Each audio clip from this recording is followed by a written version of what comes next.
Hey guys, welcome back to our channel Famco vlogs. आज हम आए हैं फतेहपुर सीकरी जोधाबाई के महल में। तो अभी हम यहाँ पर बाहर है, आप देख सकते हो ये इसकी बाउंड्री है और अब हम अंदर जा रहे हैं।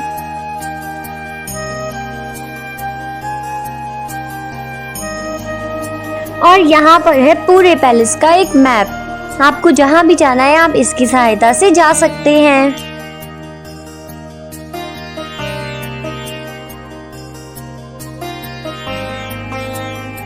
तो अब हमने ले लिया है टिकट और अब हमने यहाँ पर कर ली है अंदर एंट्री।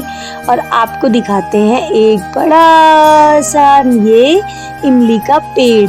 लास्ट टाइम जब हम यहाँ पर आए थे तो हमने यहाँ से खाई थी कटार, खट्टी खट्टी। आया ना आप लोगों के मुंह में भी पानी। तो चलिए अब आपको ले चलते हैं जोधाबाई के महल की तरफ। ये जो रास्ता जा रहा है, एक तरफ है अस्तबल और दूसरी तरफ है जोधाबाई के महल में जाने का रास्ता। तो हम पहले आपको लेके चलते हैं जोधाबाई के महल में। चलो गुनगुन जल्दी से आ जाओ और कोची भैया को भी बुला लो। अब हम जा रहे हैं जोधाबाई के महल में।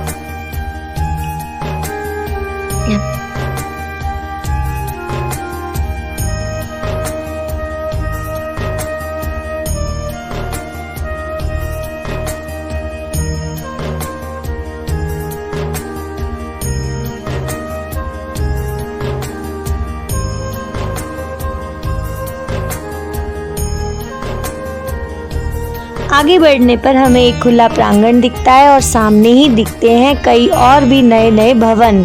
लेकिन इस समय हम आपको इस वीडियो में दिखाने जा रहे हैं जोधाबाई का महल। और ये जो आपको दिखाई दे रहा है बहुत ही शानदार, यही है जोधाबाई का महल। इस महल में अंदर जाने के लिए स्टार्टिंग में दाईं तरफ छोटे बच्चों को दूध पिलाने के लिए स्थान बनाया गया है। और यहाँ से जब हम अंदर प्रवेश करते हैं तो अंदर हम लोगों को कई सारी बुक्स वगैरह खरीदने के लिए भी देखने को मिलती हैं। तो चलिए आपको भी दिखाते हैं। ये है इस महल का दक्षिण मुखी द्वार। तो चलिए यहाँ से अंदर चलते हैं। और देखिए यहाँ साइड में ये जो किताबें वगैरह हैं, आप यहाँ से इतिहास से संबंधित कोई सी भी किताब खरीद सकते हैं। तो अब हम आपको लेके चलते हैं मुख्य महल के अंदर। सामने प्रवेश करते ही हमें दिखाई देती है एक 2 मंजिला इमारत, जो कि है जोधाबाई के पूजा करने का स्थल। 2 भवन है। जब हम यहाँ देख रहे हैं तो लेफ्ट हैंड की तरफ ये जो भवन आपको दिखाई दे रहा है, ये है जोधाबाई के गर्मियों में रहने का भवन। और सीधे हाथ की तरफ जो आपको ये भवन दिखाई दे रहा है, ये है सर्दियों में रहने का भवन। क्योंकि यहाँ पर देर तक लंबे समय तक धूप आती थी और भवन गर्म रह सकता था, इसलिए इस तरफ का जो भवन था इसे सर्दियों में जोधाबाई अपने रहने के लिए उपयोग में लिया करती थी। और बीच जो मुख्य प्रांगण है, यहाँ पर तुलसा जी का पौधा लगा हुआ था। क्यों कोची भैया? मम्मी कैसा लग रहा है? एकदम मस्त। तो कौन से वाले भवन में रहना पसंद करोगे, गर्मी वाले में या सर्दी वाले में? हम तो सर्दी वाले में रहना पसंद करेंगे, अभी तो सर्दी चल रही है ना। तो चलिए अब हम आपको लेके चलते हैं जोधाबाई जी के मंदिर में। और ये जो इस समय यहाँ पर ये पौधा है, उस समय इसी स्थान पर तुलसी जी का पौधा हुआ करता था। और तुलसी जी के ठीक सामने है कृष्ण जी का मंदिर। यहाँ पर पहले कृष्ण जी की एक बहुत ही भव्य मूर्ति हुआ करती थी। जैसा कि आप लोगों को पता होगा कि विवाह से पहले जोधाबाई ने अकबर के सामने ये शर्त रखी थी कि उन्हें विवाह के बाद अपने धर्म की पालन करने के लिए और पूजा पाठ करने के लिए कोई भी नहीं रोकेगा और उन्हें अपना धर्म बदलने के लिए विवश नहीं किया जाएगा। इसीलिए यहाँ पर इनके लिए ये भव्य मंदिर बनवाया गया था। तो देखिए ये जो सामने आपको स्थान दिखाई दे रहा है, यहीं पर रखी गई थी भगवान श्री कृष्ण की वो बहुत ही सुंदर और मनोरम मूर्ति। जो यहाँ पर स्तंभ बने हुए हैं, इस स्तंभ में भी आप देखिए घंटियों का आकार आपको दिखाई दे रहा है, जो कि हिंदू स्थापत्य कला का एक अद्भुत नमूना है। इस भवन का निर्माण भारतीय परंपरा शैली के अनुरूप ही किया गया था। चारों तरफ दीवारों पर छोटे छोटे आलों का निर्माण किया गया, जिसके अंदर विभिन्न प्रकार के देवी देवताओं की मूर्ति उस समय सुसज्जित रही होगी।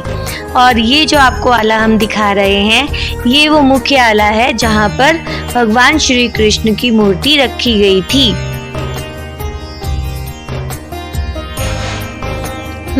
तो देखिए दोनों के दोनों कैसे चेक कर रहे हैं कि मूर्ति अभी भी है या नहीं है। क्यों भाई, देख लिया?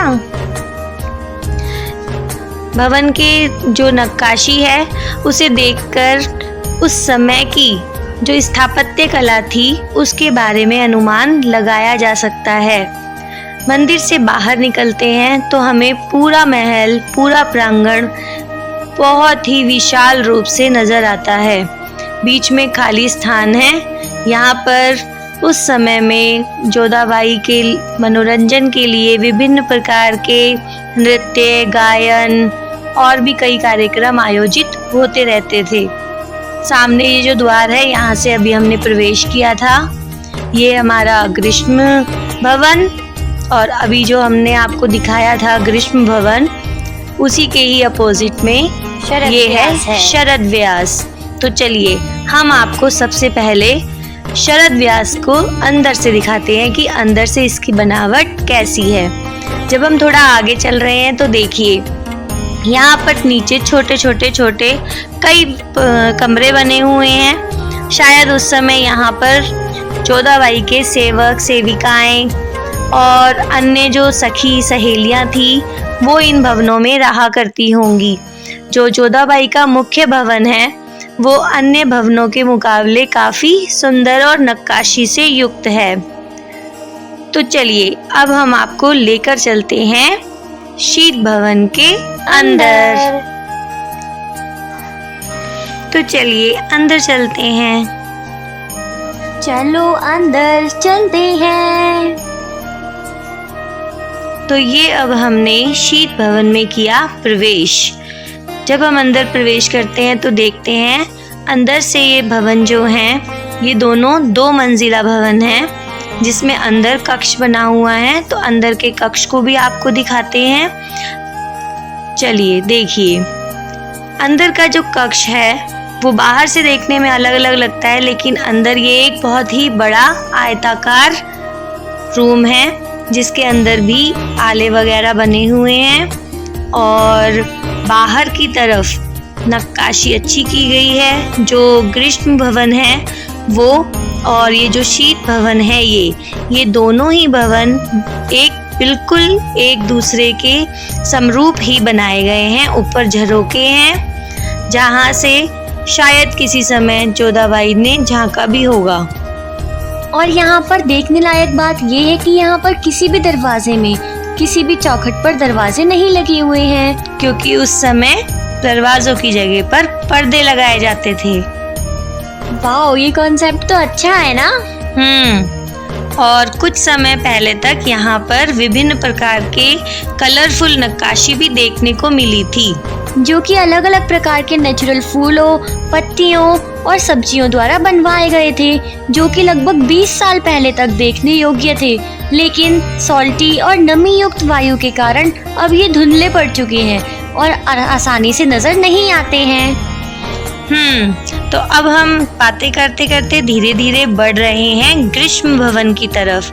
लेकिन वहाँ अंदर जो हम देखेंगे वो बिल्कुल शीत भवन के जैसा ही है। तो वहाँ अंदर जाने की कोई आवश्यकता नहीं है, क्योंकि इस समय जो ग्रीष्म भवन है उसे छोटे बच्चों को स्तनपान करवाने के लिए एक प्रयुक्त स्थान बनाया गया है।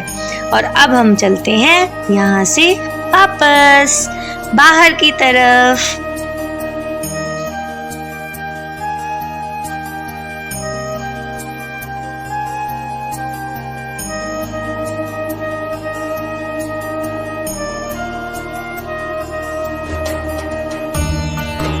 तो अब हमने देख लिया है जोधा का महल और अब हम आ रहे हैं यहाँ से बाहर। तो अगर आपको ये वीडियो अच्छी लगी और वीडियो से कुछ नया सीखा तो जल्दी से वीडियो को लाइक कर दो, शेयर कर दो और हाँ, कमेंट्स में बताना कि आपको इस वीडियो का सबसे बेस्ट पार्ट कौन सा लगा और जिसका भी कमेंट सबसे अच्छा होगा हम उसे सबसे ऊपर पिन करेंगे। हाँ, और आने वाली वीडियो में हम आपको राजा बीरबल का महल, रुकैया बेगम का महल, सलीमा बेगम का महल, इसके अलावा फतेहपुर सीकरी में जितने भी फेमस महल हैं उनको भी दिखाएंगे। तो मिलते हैं आपसे नेक्स्ट वीडियो में। Till then bye, thanks for watching.